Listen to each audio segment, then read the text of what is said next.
नमस्कार दोस्तों। कल हम लोग हिंदी साहित्य के वस्तुनिष्ठ इतिहास सरस्वती पांडेयन पांडे में भारतीय आर्य भाषाएं पेज नंबर 7 तक अध्ययन कर चुके थे। आज हम लोग पेज नंबर 8 देखेंगे।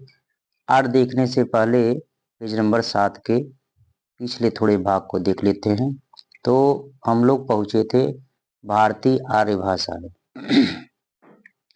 तो भारतीय आर्य भाषाओं को भारतीय आर्य भाषाएं कालक्रम के दृष्टि से निम्न मुख्यतः ये 3 वर्ग में बांटा गया था, जिसमें प्राचीन भारतीय आर्य भाषा जिसका समय 2000 ईसा पूर्व से 500 ईसा पूर्व है। इसमें वैदिक संस्कृत का 2000 से 1000 ईसा पूर्व तक माना जाता है। कहीं कहीं पांडे ने 800 ईसा पूर्व दिखाया है। और संस्कृत अथवा लौकिक संस्कृत का समय 1000 ईसा पूर्व से 500 ईसा पूर्व तक माना जाता है। ठीक है, इन्होंने 800 से ईसा पूर्व से 500 ईसा पूर्व तक दिखाया। मध्यकालीन भारतीय आर्य भाषा की अगर बात करें तो इसका समय 500 ईसा पूर्व से 1000 ईस्वी तक है। ठीक है, इसमें पाली 500 ईसा पूर्व से 1 ईस्वी तक प्रथम प्राकृत इसे कहा जाता है। दूसरा है प्राकृत, द्वितीय प्राकृत का समय 1 ईस्वी से 500 ईस्वी तक। तीसरा है अभ्रंश, तृतीय प्राकृत 500 ईस्वी से 1000 ईस्वी तक। ठीक है, इसके बाद आधुनिक भारतीय आर्य भाषा को 1000 से अब तक। तो अब हम चर्चा करते हैं प्राचीन भारतीय आर्य भाषा की। प्राचीन भारतीय आर्य भाषा की, अब इसमें प्राचीन भारतीय में क्या है, अब देखिए इसके 2 पॉइंट है, एक ये एक वैदिक संस्कृत है, एक लौकिक संस्कृत है। तो सबसे पहले अब इन्हीं की सबकी चर्चा होगी। पहले वैदिक संस्कृत की चर्चा होगी, फिर लौकिक संस्कृत की, फिर पाल की, फिर प्राकृत की, फिर अभ्रंश की, फिर आधुनिक भारतीय। ठीक है, तो हम लोग सबसे पहले अध्ययन करते हैं प्राचीन भारतीय आर्य भाषाओं की। ये प्राचीन भारतीय आर्य भाषा की, प्राचीन भारतीय आर्य भाषा में देखिए वैदिक संस्कृत। प्राचीन भारतीय आर्य भाषा का प्राचीनतम नमूना पेज नंबर 8 पे देखिए। प्राचीनतम नमूना वैदिक साहित्य में दिखाई पड़ता है। वैदिक साहित्य का सृजन वैदिक संस्कृत में हुआ है। वैदिक संस्कृत को वैदिकी, वैदिक संस्कृत को क्या कहते हैं, वैदिकी। वैदिक छंद, छांदस आदि भी कहा जाता है। वैदिक साहित्य को 3 भागों में वर्गीकृत किया गया है। वैदिक साहित्य को कितने भागों में वर्गीकृत किया है? 3। नंबर 1 है संहिता, दूसरा है ब्राह्मण, तीसरा है उपनिषद। ठीक है, अब देखिए इसमें सबसे पहले संहिता की चर्चा होगी, इसके बाद ब्राह्मण की चर्चा होगी, इसके बाद उपनिषद। तो संहिता विभाग में देखिए ऋग संहिता है, ये ऋजु मतलब ऋग्वेद से बना है। यजु संहिता है, यजुर्वेद से बना। साम संहिता है, सामवेद से बना है। और अथर्व संहिता है, अथर्ववेद से बना। महत्व की दृष्टि में प्रधान जो है, जो मुख्य है, वह है ऋग संहिता। कौन संहिता है? ऋग संहिता है। ऋग का अर्थ होता है स्तुति करना। ऋग का अर्थ क्या है? स्तुति करना। ऋग्वेद में 10 मंडल, ये इंपॉर्टेंट है कि ये कभी कभी जनरल नॉलेज में भी पूछा जाता है फर्स्ट पेपर में कि ऋग्वेद में कितने मंडल हैं। तो ये याद कर लीजिएगा, ऋग्वेद में 10 मंडल हैं, 1028 सूक्त हैं और 10,580 क्या हैं? ऋचाएं। इसके सूक्त प्राय यज्ञों के अवसरों पर पढ़ने के लिए देवताओं की स्थितियों से संबंध रखने वाले गीतात्मक काव्य हैं। यजु संहिता में यज्ञों के कर्मकांड, उसमें देखिए स्तुति के लिए थी इतनी सारी चीजें। अब देखिए दूसरे नंबर पे जो यजु संहिता है, इसकी चर्चा देखिए यहाँ चल रही है। यजु संहिता में यज्ञों के कर्मकांड में प्रयुक्त मंत्र जो है वह पद्य एवं गद्य दोनों रूपों में संग्रहित थे। यजु संहिता कृष्ण एवं शुक्ल इन 2 रूपों में सुरक्षित है। कृष्ण यजुर्वेद संहिता में मंत्र भाग एवं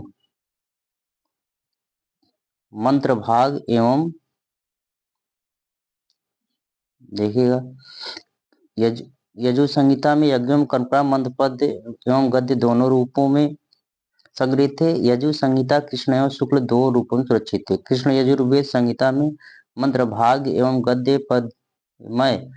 गद्यमय व्याख्या भाग साथ साथ संकलित किए गए हैं, परंतु शुक्ल यजुर्वेद संहिता में केवल मंत्र भाग ही है। ठीक है, तो ये जो कृष्ण यजुर्वेद है इसमें मंत्र भाग में गद्यमय व्याख्या है, और जो शुक्ल यजुर्वेद में केवल मंत्र भाग की संहित है, और इसमें जो है जो कृष्ण वाला है उसमें गद्यमय इसकी क्या है, व्याख्या है। ठीक है, अब आगे देखिएगा। सामवेद में सोम यागों में वीणा के साथ गाए जाने वाले सूक्तों के गेय पदों के रूप में सजाया गया है। सामवेद में केवल 75 मंत्र ही मौलिक हैं, शेष ऋग्वेद के लिए है। अथर्ववेद संहिता में सामवेद में आपने क्या देखा कि 75 मंत्र जो है वो है मौलिक है। ठीक है, और सब ऋग्वेद से लिए गए।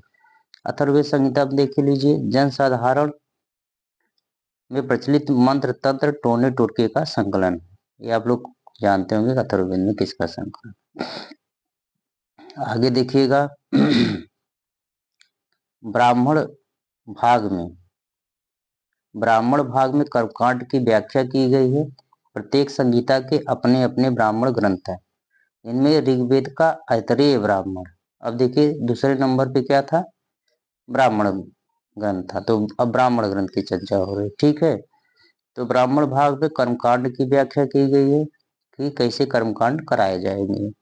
ठीक, तो प्रत्येक संहिता में अपने अपने ब्राह्मण ग्रंथ हैं। इनमें ऋग्वेद का कौन सा ब्राह्मण है, ऐतरेय ब्राह्मण है। सामवेद का कौन सा है, तांडव तथा पंचविश ब्राह्मण। ये सभी जनरल नॉलेज के भी प्रश्न है, तो इसको ध्यान रखना होगा।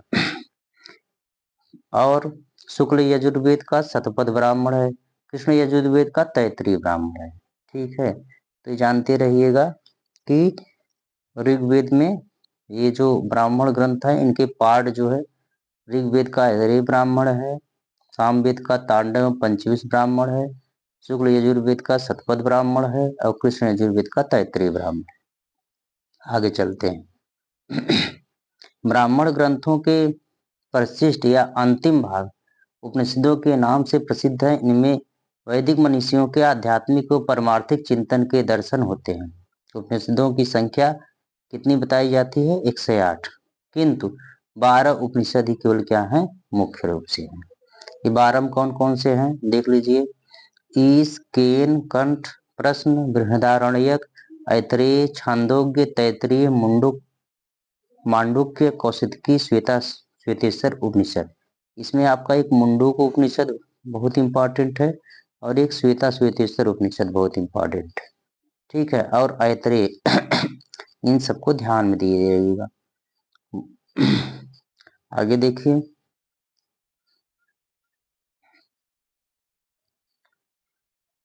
ऋषियों द्वारा निर्मित सूक्त दीर्घकाल तक श्रुति परंपरा में ऋषि परिवारों में सुरक्षित रखे जाते रहे हैं, परंतु सन्नय सन्नय माने धीरे धीरे बोलचाल की भाषा में सूक्तों की भाषा, साहित्यिक भाषा की भिन्नता बढ़ती गई। सूक्तों के प्राचीन रूप को सुरक्षित रखने के लिए संहिता के प्रत्येक पद को संधि रहित अवस्था में अलग अलग कर पद पाठ बनाया गया, तथा पाठ से संहिता पाठ बनाने के नियम निर्दिष्ट किए गए, और इस प्रकार वेद की विभिन्न शाखाओं के प्रतिसांख्यों की रचना हुई। वेद की 1130 शाखाएं मानी गई हैं, किंतु वर्तमान में 6 प्रतिसांख्य ग्रंथ ही उपलब्ध हैं। ये कौन कौन से हैं 6 प्रतिसांख्य ग्रंथ, एक बार देख लीजिए। सौनकृत ऋग प्रतिसांख्य, कात्यायन कृत शुक्ल यजु प्रतिसांख्य, तैतरीय संहिता का तैतरीय प्रतिसांख्य, मैत्रेयी संहिता का मैत्रायणी प्रतिसांख्य, और सामवेद का पुष्पसूत्र, तथा छठे नंबर पे अथर्ववेद का सैनकृत अथर्व प्रतिसांख्य। इनका प्रतिसांख्य में अपनी अपनी शाखा से संबंधित वर्ण विचार उच्चारण पद पाठ, आगे देखिए, पद पाठ आदि पर विस्तार से प्रकाश डाला गया है। ये ग्रंथ बौद्धिक काल के सैद्धांतिक एवं प्रायोगिक ध्वनि विज्ञान के ग्रंथ हैं। वैदिक संस्कृत ध्वनियाँ, doctor Dhirendra Verma, doctor Uday Narayan Tiwari, doctor Kapil Dev Dwivedi प्रभृति विद्वानों ने वैदिक ध्वनियों की संख्या 52 मानी है। वैदिक ध्वनियों की संख्या कितनी मानी है, 52। ध्यान रखिएगा, इसमें 13 स्वर हैं। ये भी ध्यान रखने वाली बात है, कई बार परीक्षा में पूछा है। 13 जो है ये 13 जो है स्वर है और 39 क्या है, व्यंजन है। डॉक्टर हरदेव भारी ने वैदिक स्वरों की संख्या 14 मानी। ये कभी कभी ऐसे भी प्रश्न पूछता है कि हरदेव भारी के अनुसार वैदिक स्वरों की संख्या कितनी है, तो 14 है। वैदिक ध्वनियों का वर्गीकरण निम्नलिखित ढंग से किया गया। आगे देखिए, वैदिक स्वर है ये आपके, देख लीजिएगा, ये आपके वैदिक स्वर हैं। वैदिक स्वरों की संख्या आप देख लीजिए। वैदिक स्वरों की संख्या 13 है। मूल स्वर अ आ इ उ री, बड़ी री, री। यहाँ पर थोड़ी सी मिसप्रिंट हुई, री री जो 2 बार दिखाई दे रहा है, इस री में ऐसे लिखा जाता है री, और इस री में जब बड़ा री लिखा जाता था तो उसमें एक ऐसे ट के टाइप में और बन जाता था, तो बड़ा री कहा जाता था। तो ये है, सेम सेम दो नहीं है, इसमें से एक जो है ये वाला है, ये बड़ा वाला री। ठीक है, इस पर री। संयुक्त स्वर जो इनके द्वारा बनाए गए, ए ओ ऐ और औ। ठीक है, आगे हम लोग देखते हैं।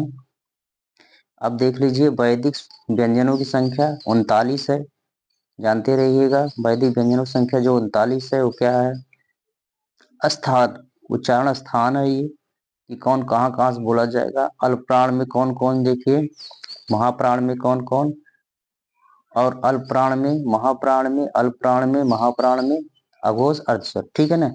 तो कंठ में क ख ग घ ङ, तालब में च छ ज झ ञ और स य, मूर्धन्य में ट ठ ड ढ ढ़ ड़ स र, और दंत में त थ द ध न स ल, और ओष्ठ में प फ ब भ म।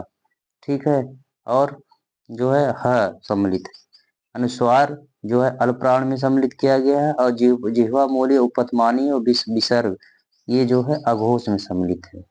ठीक है, इन्हीं के, अब देखिए जैसे इन्हीं से सब बनाए, क छ ट त प, ख छ ठ थ फ थ, जो माहेश्वर सूत्र बना है इन्हीं को ऐसे क्रम में करके ही बनाया गया है।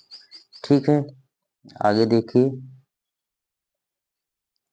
यानी अब देखिए अल्प प्राण का जैसे ट्रिक नहीं होता है कि 1 3 5, और महाप्राण का 2 4, और अघोष का 1 2, सघोष का 3 4 5, ये आप लोग जानते होंगे। आगे देखिए, वैदिक संस्कृत की विशेषता है। वैदिक संस्कृत की क्या क्या विशेषता है। वैदिक संस्कृत श्लिष्ट योगात्मक थी, मैंने बता दिया था कि हिंदी भी योगात्मक है और ये योगात्मक होती है, इस चीज को ध्यान रखिएगा, परीक्षा में कई बार ये पूछा गया है। दूसरा देखिए, वैदिक संस्कृत में संगीतात्मक एवं बलात्मक दोनों ही स्वराघात मौजूद हैं। तीसरा है बलाघात। क्या होता है, जब किसी ऐसा कोई शब्द जिससे कि बल प्राप्त हो उसको बलाघात। जैसे ये काम आपको करना है तो इस पे आपका जोर नहीं जा रहा, लेकिन अगर ये काम आपको करना ही है तो ही शब्द जो है उस पूरे वाक्य पे बल दे रहा है कि आपको निश्चित है कि ये काम करना ही होगा। ठीक है, आगे देखिए, वैदिक संस्कृत में 3 लिंग है जबकि हिंदी में 2 होते हैं। ठीक है, स्त्रीलिंग और पुल्लिंग, और स्त्रीलिंग पुल्लिंग नपुंसक होता है। वचन जो है 2 होते हैं, इसमें 3 वचन होते हैं और उसमें 2 वचन होते हैं, एक वचन और बहुवचन हिंदी में, जबकि इसमें संस्कृत कितने होते हैं, 3 वचन होते हैं। 3 लिंग तो 3 हिंदी में भी होते हैं और संस्कृत में भी होते हैं, एक वचन, द्विवचन और बहुवचन। ठीक है, 3 वाच्य होते हैं, कर्तृवाच्य, कर्मवाच्य और भाववाच्य, एवं 8 विभक्तियां होती हैं। कर्ता, संबोधन, कर्म, करण, संप्रदान, अपादान, संबंध और अधिकरण का प्रयोग मिलता है।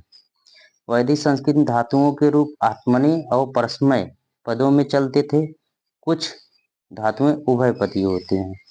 ठीक है, डॉक्टर भोलानाथ तिवारी के अनुसार वैदिक संस्कृत में केवल तत्पुरुष, कर्मधारय, बहुव्रीहि एवं द्वंद्व ये 4 ही समास मिलते हैं। आगे देखिए, पेज नंबर 10, पेज वाइज हम लोग अध्ययन कर रहे हैं। पेज नंबर 10 में देखिए, छठा पॉइंट है इसका, वैदिक संस्कृत में काल एवं भाव यानी क्रियार्थ मिलाकर क्रिया के 10 रूपों का प्रयोग मिलता है। 10 रूप में देखिए 4 काल हैं और 6 भाव हैं। ठीक है, वैदिक संस्कृत में देखिए काल एवं भाव यानी 4 काल और भाव को 6 भाव, इन सबको मिला करके क्रिया के कितने रूप हो गए? 6 4 10। ठीक है, आगे देखते हैं ये 4 काल कौन कौन से हैं? 4 काल देख लीजिए। लट यानी वर्तमान, लिट माने परोक्ष या संपन्न, तीसरा है अनिदन या संपन्न, लट लकार, लिट लकार, लंग लकार, लोट लिंग, लंग लकार यानी सामान्य भूत। 6 भाव हैं, लोट है, आज्ञा, विधलिंग है, संभाव्य तथा आश्रलिंग है, इच्छार्थ, लिंग है, हेतु हेतु संवाद या निर्देश, लेट यानी अभिप्राय, निर्बंध। क्रिया के 10 काल और भाव वेद को ही लकार कहते हैं। वैदिक संस्कृत में विकरण की भिन्नता के अनुसार धातुओं को 10 गणों में विभक्त किया गया है। गण देखिए, भ्वादिगण, आदिगण, ज्योतिगण, दिवादिगण, स्वादिगण। विकरण में देखिए अविकरण रहित, द्वितीय नु। गण में देखिए तुदादि, रुदादि, तनादि, क्रियादि, चढ़। विकरण में अ न उ न आए। ठीक है, हालांकि परीक्षा में गण उतना जरूरी नहीं है क्योंकि संस्कृत के हैं। लौकिक संस्कृत देखिए, प्राचीन भारतीय आर्य भाषा को वह रूप जिसका अष्टाध्यायी की विवेचन में किया गया है वह लौकिक संस्कृत कहलाता है। संसार में 48 ध्वनियां ही शेष रह गई हैं। वैदिक संस्कृत की 4 ध्वनियां ल और लह, जीवा, मोहली और उपदमानी के लुप्त होने से लौकिक संस्कृत की 48 ध्वनियां ही शेष बची हैं। यानी 52 में 4 निकल गए तो कितना? 48 बचा। अब देखिए, अब उधर हम लोगों ने दूसरा नंबर पे मध्यकालीन आर्य भाषा देखा था ना। मध्यकालीन में हम लोगों ने देखा था पाली देखा था और प्राकृत और अभ्रंश। ठीक है, चलिए अब इसके दूसरे पार्ट का अध्ययन हम लोग कर रहे हैं, मध्यकालीन आर्य भाषा। मध्यकालीन आर्य भाषा में देखिए पाली पहले नंबर पर, प्रथम प्राकृत।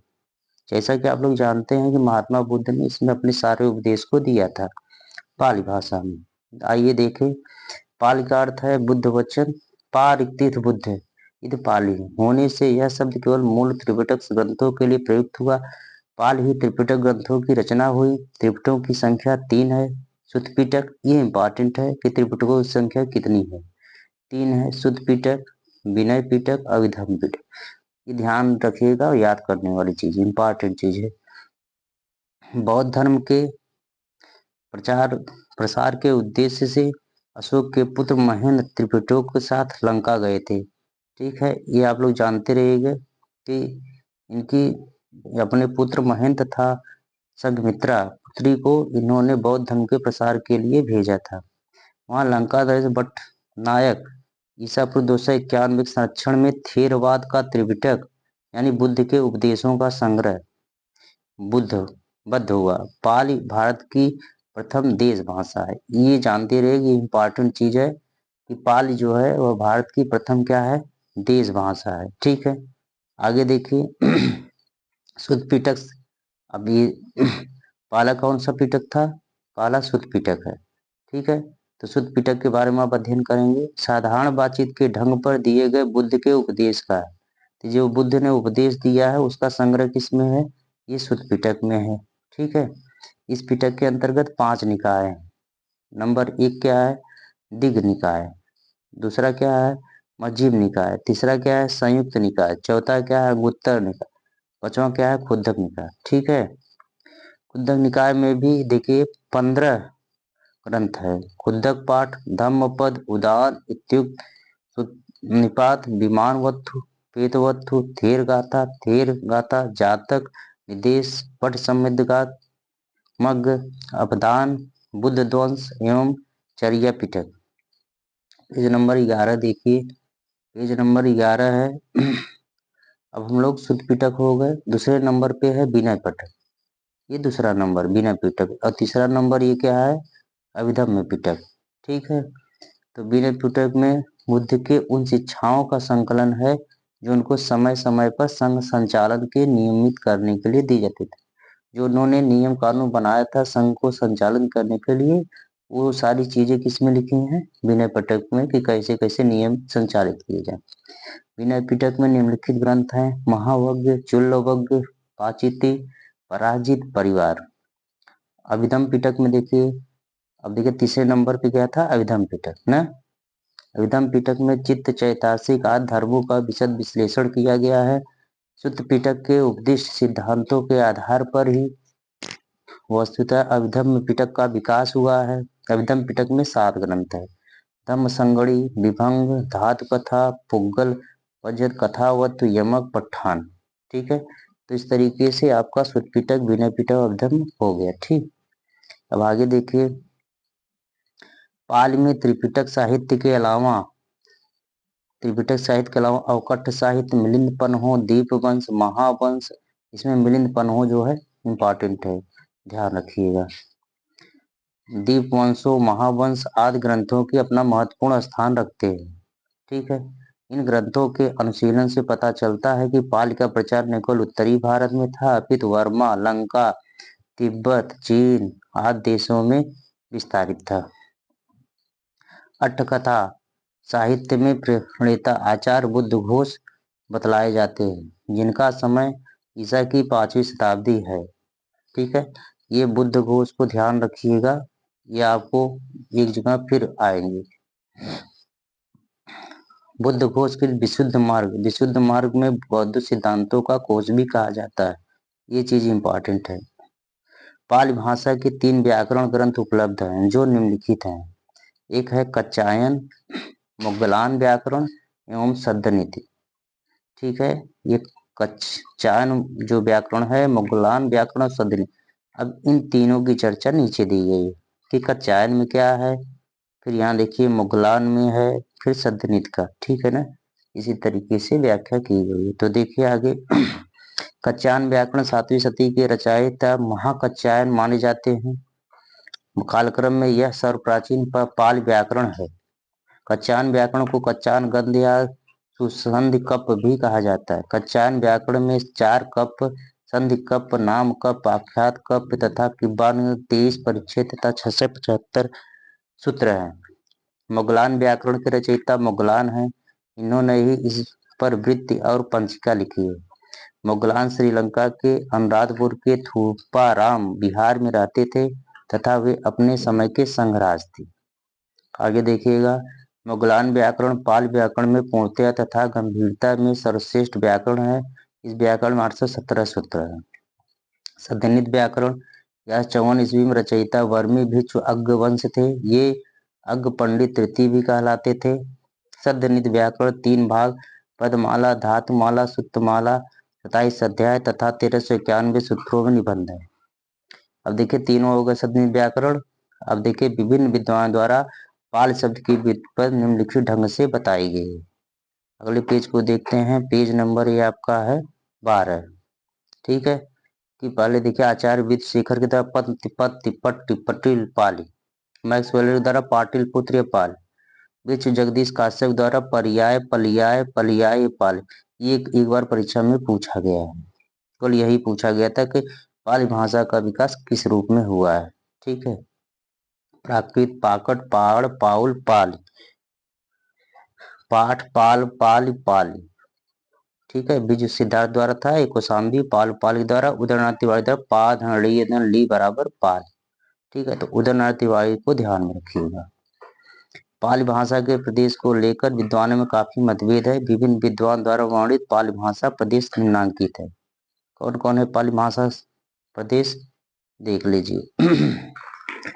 विद्वान देख, श्रीलंकाई बौद्ध चाइल्ड संस्था मगध, स्टाइल तथा स्टेनोकोनो उज्जैनी या विंध्य प्रदेश, ग्रियर्सन व राहुल के अनुसार मगध, ओल्डेस्ट वर्क द्वारा कलिंग, रिच भिडे द्वारा कौशल, सुनीत कुमार चटर्जी मध्य देश की बोली, देवेंद्रनाथ शर्मा के अनुसार मथुरा के आसपास का भूभाग, उदयनाथ तिवारी मध्य देश की बोली। ठीक है, आगे देखिए, सर्वसम्मति से विद्वानों ने पाली भाषा का प्रदेश मध्य प्रदेश की बोली को माना है। ठीक है, स्वीकार किया है। पाल की वर्ण संगठना या ध्वनियां, पाली के प्रसिद्ध व्याकरण कच्चायन के अनुसार पाली में कितनी ध्वनियां हैं, 41 ध्वनियां हैं। ठीक है, और उसमें कितनी थी, 52 थी संस्कृत में। मुगलान के अनुसार पाली में कुल 43 ध्वनियां हैं। कच्चायन के अनुसार पाली में 8 स्वर, ठीक है, और 33 व्यंजन है। मुगलान के अनुसार 10 स्वर और 33 व्यंजन है। पाली में वर्णों का वर्गीकरण निम्न ढंग से किया जा सकता है। स्वर अ ई उ ए ओ, यह ह्रस्व स्वर के अंतर्गत, और दीर्घ स्वर के आ ई उ ए ओ। ठीक है। व्यंजन में देखिए कवर्ग में क ङ, चर्व में च छ ज ञ, टवर्ग में ट ठ ठ ड़, और तवर्ग में पेज नंबर 13 देखिए, तवर्ग में त थ थ न, पवर्ग में प फ फ फ म, और य र ल व स ह ल और ह। ठीक है। अब पाली भाषा की निम्नलिखित विशेषताएं, अब इसको हम लोग पढ़ेंगे। पाली भाषा की कितनी विशेषताएं हैं, इसको पढ़ेंगे पार्ट नंबर 3 में। तो इस प्रकार से आज पार्ट नंबर 2 खत्म हुआ। कल हम इसका पार्ट नंबर 3 अपलोड करेंगे। आप लोगों को हमारे द्वारा बताया गया यह व्याख्या कैसा लगा, आप जरूर बताएं। आप सभी लोगों को नमस्कार।